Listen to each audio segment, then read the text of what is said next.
Indo British advanced pain clinic. నొప్పి మాయం, surgery దూరం. హాయ్ హలో అందరికీ నమస్కారం. Welcome to iDream media. యాక్చువల్గా మనతో ఉన్న పర్సన్ ఏంటంటే ఆవిడ చాలా డౌన్ టు ఎర్త్. ఆవిడ సీరియల్లో చూస్తూ ఏమనుకుంటామంటే తిట్టుకుంటాం ఆవిడ కనబడితే కొడదామన్న రేంజ్లో ఉంటాం. కానీ బయట చూస్తే ఆవిడ చాలా కూల్గా టోటల్ డిఫరెంట్గా ఉంటారు అనమాట. సో మనతో ఉన్నారు పవిత్ర గారు. ఒకసారి ఆవిడతో మాట్లాడి ఆవిడ లైఫ్లో చాలా అప్ అండ్ డౌన్స్ ఉన్నాయి, ఒకసారి అవన్నీ డిస్కస్ చేద్దాం ఆవిడతోటి. యా హాయ్ మేడం, నమస్తే అండి. నమస్తే. ఎట్లా ఉన్నారు మేడం? ఆల్వేస్ చెప్పం. ఓకే, ఇప్పుడు త్రినయని సీరియల్లో మీ క్యారెక్టర్ చూస్తేనేమో బాగా వైలెంట్గా ఉంటుంది అందులో, బయట చూస్తేనేమో మీరు చాలా టోటల్ డిఫరెన్స్. ఎట్లా త్రినేనిలో ఉన్నది తిలోత్తమ్మ, బయట ఉన్నది పవిత్ర. కానీ ఎక్కువ అందరూ తిలోత్తమ్మ అనే పిలుస్తారు. సో ఎక్కడికి వెళ్ళినా, ఈవెన్ కర్ణాటక వెళ్ళినా కూడా, ఇప్పుడు కన్నడలో నేను అన్ని సీరియల్స్ చేసిన తిలోత్తమ అనే గుర్తుపెడుతున్నారు. సో అదొక హ్యాపీ ఫీల్. అది సో మీ లైఫ్లో చూసుకుంటే మేడం, మీరు చాలా స్ట్రగుల్ అయ్యి వచ్చారు చాలా. ఐ మీన్ మీరు హౌస్ కీపింగ్ దగ్గర నుంచి సో అట్లా సేల్స్ అవన్నీ చూసుకుంటూ ఇప్పుడు ఈ స్టేజ్కి వచ్చారు. సార్ అవన్నీ చూస్తుంటే ఏమనిపిస్తుంది ఒకసారి బ్యాక్ మొత్తం? నాకేం అది పెద్దగా కనిపించట్లేదు. ఎందుకంటే మన ఇండస్ట్రీలో నాకన్నా ఎక్కువ కష్టపడిన వాళ్ళు చాలామంది ఉన్నారు. సో ఇంకా కష్టపడుతూనే ఉన్నారు కూడా. సో అవన్నీ చూస్తుంటే నాదేం పెద్దగా అనిపించట్లేదు. అండ్ వన్ మోర్ థింగ్, నేను కొంచెం చాలా పాజిటివ్గా ఆలోచిస్తా. అంటే ఏది ఎలా వచ్చినా, ఏ ప్రాబ్లం ఎలా వచ్చినా దాన్ని కొంచెం ఆలోచించి అది ఎలా సాల్వ్ చేయాలో అలా ఆ రూట్లో వెళ్తాను. కాబట్టి నాకేం అంత పెద్దగా ఏమనిపించదు. ఈరోజు 1,00,000 ఉన్నా, రేపు ₹1 లేకపోయినా కూడా నేనేం కుగ్గను. ఓకే ఫైన్, ఈరోజు లేదు రేపు వస్తుందిలే, అలా ఉంటా. సో అందుకే మేబీ ఇలా ఉన్నాను అనుకుంటా. ఇంట్లో ఫుల్ సపోర్టా మేడం? సపోర్ట్ అంటే ఇప్పుడు ఇంట్లో నేనే అన్ని డిసిషన్ నాదే కాబట్టి సో ఎవరు ఏమీ ఇది లేదు. సో అంటే నేనేం స్టెప్ తీసుకున్నా కూడా అది కరెక్ట్గానే ఉంటుంది అనే ఒక ఒపీనియన్లో వాళ్ళు ఉంటారు. ఓకే, అంటే స్టార్టింగ్ మీరు ఇట్లా ఇండస్ట్రీకి వస్తా అన్నప్పుడు వాళ్ళ రియాక్షన్ ఏంటి? ఇంట్లో వాళ్ళ రియాక్షన్ అంటే అప్పుడు మన పరిస్థితి ఎలా ఉంది అంటే 2 times ఫుడ్ దొరికితే చాలు అన్నట్టు ఉంది పరిస్థితి. కాబట్టి సో ఓకే, ఏదో ఒక పని దొరికింది, పని చేస్తుంది అంతే తప్ప ఇంకేం అది నేను కూడా ఎప్పుడు అనుకోలేదు నేను ఒక ఇండస్ట్రీకి వెళ్తాను, నేను ఇలా అవుతాను, ఎప్పుడు నేను అనుకోలేదు. అండ్ కొంతమంది అనుకుంటారు కదా నేను డ్రీమ్, అది అలాంటివి ఏమీ లేదు. ఫుడ్ కోసం వచ్చా, అది ఎలా తీసుకొచ్చిందో అలా వచ్చేసాను. సో ఇక్కడి వరకు వచ్చాను. అది అవునవును, డైరెక్షన్ డిపార్ట్మెంట్ నుంచే వచ్చా. ఇప్పుడు కూడా నాకు డైరెక్షన్ అంటేనే చాలా ఇష్టం. ఓకే, నెక్స్ట్ అయితే తొందరలో మిమ్మల్ని డైరెక్టర్గా చూడొచ్చు. అవునవును, ఇప్పుడు యాక్చువల్లీ స్టార్ట్ చేసుకున్నాను, సాంగ్స్ డైరెక్షన్ చేయడానికి స్టార్ట్ చేసుకున్నాను. స్మాల్ నుంచి పెద్దగా వెళ్ళాలి అనేది నా ఇది. సో స్మాల్గా స్టార్ట్ చేశాను అన్నమాట. మీకు ఇండస్ట్రీలో ఇన్స్పిరేషన్ అంటే ఎవరు చెప్తారు? నాకు నేనే ఇన్స్పిరేషన్. బికాజ్ ఎందుకంటే ఇప్పుడు ఒకరిని చూసి నేను నేర్చుకున్నాను అనడానికి నాకేం లేదు. నా లైఫ్లో వస్తున్న నా ఎక్స్పీరియన్స్, నేను ఎక్కడికి వెళ్ళినా అక్కడ పరిచయం అయ్యే ఆ జనాలు, వాళ్ళ వల్ల నాకు వచ్చే ఎక్స్పీరియన్స్ ఇవి చూసి నేను నేర్చుకుంటున్నాను. అండ్ ఒక ఈవెన్ ఇండస్ట్రీలో కూడా అది ఒక ఎక్స్పీరియన్స్గా తీసుకుంటున్నాను తప్ప నేను ఒకరిని చూసి నేను నేర్చుకుంటున్నాను అనేది ఏమీ లేదు. ఇప్పుడు యాక్టింగ్ కూడా నేను Day 1 నేను ఫస్ట్ సీరియల్ నేను ఏం చేశానో దాంట్లో నాకు యాక్టింగే రాదు, అస్సలు రాదు. డైరెక్టర్ తిట్టారు, నేను తిట్టించుకున్నాను. సో అలా లేదు నేను చెయ్యాలి, నాకు నేనే ఏ క్లాస్కి వెళ్ళలేదు ఏం లేదు, నాకు నేనే మిర్రర్ ముందే నిలబడి యాక్టింగ్ నేర్చుకున్నాను. సో ఇలా నాకు నేనే అని చెప్పుకుంటాను. ఇప్పుడు మీరేమో షూట్కి ఇక్కడికి వచ్చి ఉంటున్నారు, పిల్లలిద్దరు ఇప్పుడు పెద్దవాళ్ళు అయ్యారు, వాళ్ళని వాళ్ళు చూసుకుంటారు. ఇప్పటి వరకు అమ్మ నాన్న చూసుకున్నారు, వాళ్ళ సపోర్ట్ ఉంది నాకు. సో ఇప్పుడు వాళ్ళని వాళ్ళే చూసుకుంటున్నారు. కాబట్టి నాకేం ఇప్పుడు వాళ్ళు చిన్నప్పటి నుంచి నాకేం అంత భారంగా ఫీల్ అవ్వలేదు. ఎందుకంటే నా అమ్మ నాన్న ఉన్నారు, వాళ్ళు చూసుకున్నారు.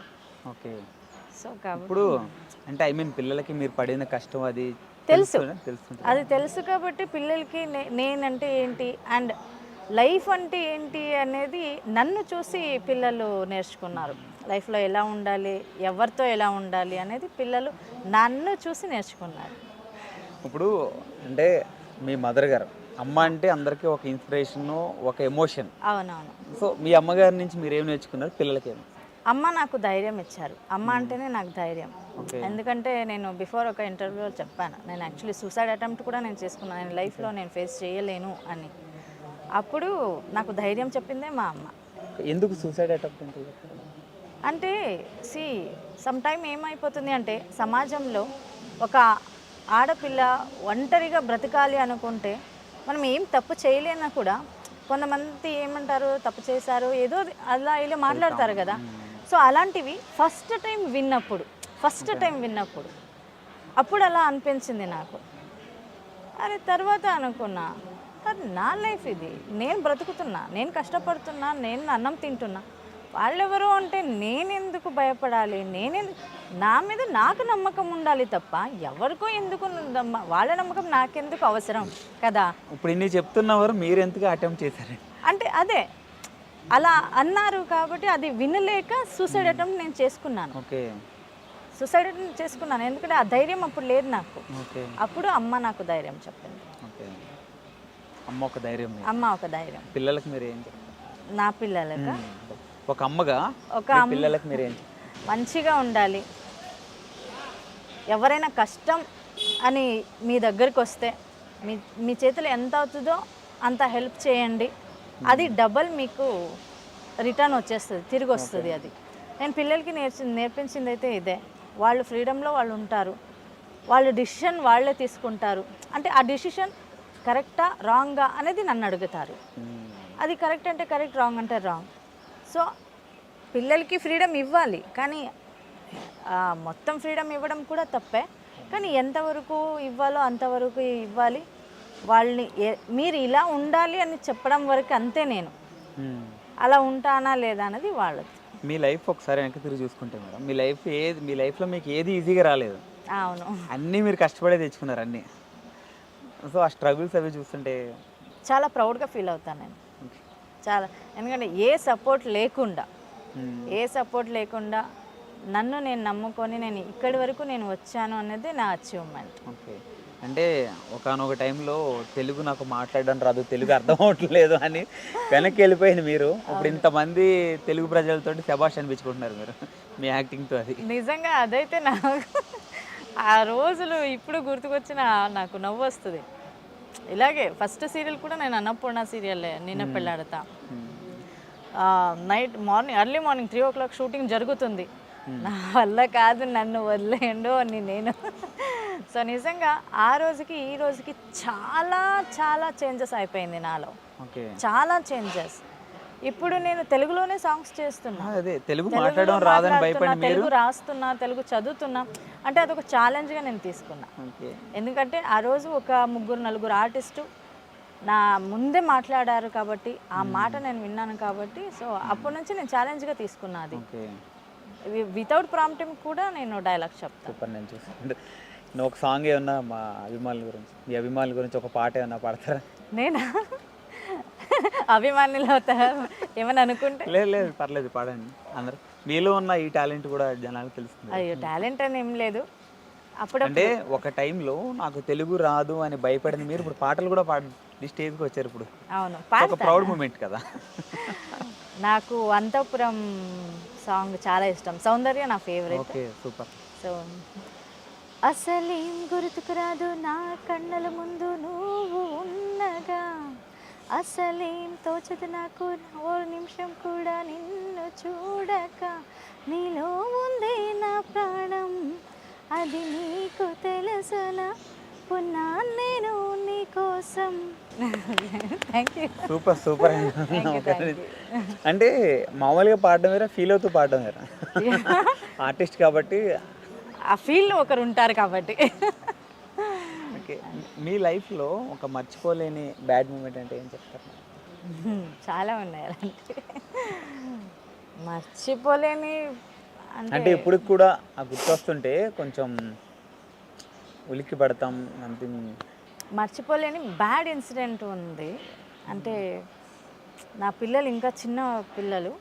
నేను అప్పుడు గార్మెంట్స్, మీకు ఐడియా ఉంది అనుకుంటా, గార్మెంట్స్కి పని చేస్తున్నాను అనమాట, గార్మెంట్స్లో. అప్పుడు నేను పని ఫినిష్ చేసుకొని ఇంటికి వచ్చినప్పుడు అప్పుడు ఫుడ్కి కూడా చాలా కష్టం. అమ్మ నాన్న ఇద్దరు పిల్లలు, చిన్న చిన్న పిల్లలు ఇంకా. సో వాళ్ళకి పక్కింట్లో పిల్లలు ఫ్రూట్స్ తింటున్నారు. అప్పుడు పిల్లలు అది చూస్తూ నిలబడ్డారు. అప్పుడు ఆ పిల్లలు అమ్మమ్మ ఉంటారు కదా, కొట్టేశారు నా పాపని. అది నేను అసలు నా లైఫ్ లాంగ్ నేను మర్చిపోను. బట్ నేనేనా అంటే అవంతా మనకి అవ్వాల్సిందే. అలాంటి ఆ ఇన్సిడెంట్స్ జరిగితేనే మనకి అలాంటి దెబ్బ పడాలి. అందుకే నేను ఈరోజు మా పిల్లలు ఇప్పుడు ఏం కావాలన్నా తింటారు అంతే. ఓకే, హ్యాపీ మూమెంట్ చాలా ఉన్నాయి. అంటే చాలా ఉన్నాయి, కానీ ఒక్కటి ఫస్ట్ వచ్చిన హ్యాపీ మూమెంట్ అట్లా ఒకటి ఉంటుంది. నేను కార్ తీసుకుంది. ఓకే, నేను కార్ ఆల్టో తీసుకున్న ఫస్ట్ కార్ నాది. ఆ రోజు నేను ఏదో ఒక అచీవ్మెంట్ నాది అన్నట్టు ఫీల్ అయ్యాను అంతే. అంటే ఏదైనా కొన్ని చాలా జనరేషన్లు అవుతుంటే మనకి తొందరగా సక్సెస్, తొందరగా అంటే ఫెయిల్ నుంచి తొందరగా సక్సెస్ రాలేం కదా. మీరు రెండు అనుభవించినారు, రెండు అటు బాగా డౌన్ చూసారు, ఇప్పుడు ఒక స్టార్డమ్ అంటే స్టేజ్కి వచ్చాను. ఇంకా చూడాల్సింది చాలా ఉంది. ఫ్యూచర్లో సినిమాల్లోకి ఎప్పుడు రాదు? సినిమాలు చేయాలని చాలా ఉంది నాకు, కానీ సీరియల్ చేస్తున్న వాళ్ళకి డేట్స్ అనేది ప్రాబ్లం చాలా అయిపోతుంది. సో దీని మధ్య ఒక బుచ్చినాయుడు కండ్రిగా తూర్పు ఇది ఒక మూవీ చేశాను, మంచి క్యారెక్టర్ చేశాను. బట్ అప్పుడు ఒక హోప్ పెట్టుకున్నా ఆ క్యారెక్టర్ చేసినప్పుడు. సో తెలుగు ఇండస్ట్రీ నాకు ఒక సినిమా ఇండస్ట్రీ కూడా ఇది చేయొచ్చు అని. కానీ నా బ్యాడ్ లక్ ఏమో అనుకుంటా, సినిమాలు ఏది రాలేదు. ఇక్కడే బాగా వస్తుంది కదా మీకు, బాగా వస్తుంది. అయ్యో నాకు నిజంగా త్రినయని అనేది నాకు ఒక గాడ్ గిఫ్ట్. అది అన్ని సీరియల్లో ఒకటి, ఒక సీరియల్ కొంచెం డిఫరెంట్ గ్రాఫిక్స్ అవి ఇప్పుడు కూడా ఇది 1000 క్రాస్ అయినా కూడా టాప్ 1లోనే ఉంది project. And production Annapurna starting నుంచి అన్నపూర్ణ, అవునవును, ఎక్కడి నుంచి వచ్చా అక్కడే ఉన్నాను. అండ్ ఇదొక బాండింగ్ ఎక్కువ ఉంది అన్నపూర్ణకి నాకు. అంటే అందరూ టెక్నీషియన్స్ కానీ ప్రొడక్షన్ కానీ అందరితో నేను క్లోజ్ ఫ్రెండ్లీగా ఉంటాను. నేను మీరు చూసారే, నేను అంత క్లోజ్గా హ్యాపీగా ఉంటాను కాబట్టి హ్యాపీ అంతే.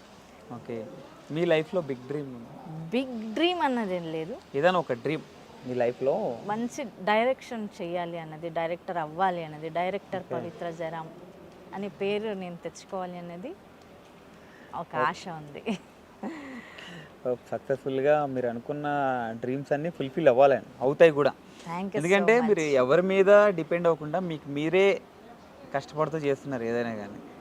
అఫ్ కోర్స్ అది ఎప్పుడు నేను చెప్పేది అందరికీ అదే, మిమ్మల్ని మీరు నమ్ముకోండి. 10 మంది 10 మాటలు చెప్తారు, ఎవరిది వినకండి. మీకు సరి అనిస్తా ఓకే, లేదా కాదు ఇది రాంగ్ అనిపిస్తా వద్దు. దానివల్ల ఏమైనా నెగిటివ్ అయిందా, అదొక లెసన్. మీకు సక్సెస్ అయ్యారా, మీ అచీవ్మెంట్ ఇది నా అచీవ్మెంట్ నాది అనే గర్వంగా చెప్పుకోవచ్చు. అది నేను చెప్తా అంతే. ఇప్పుడు కన్నడ ఇండస్ట్రీలో చూసారు, ఇక్కడ తెలుగు ఇండస్ట్రీలో కూడా చేస్తున్నారు. రెండింటికి కామన్ పాయింట్ అంటే ఏం చెప్తారు?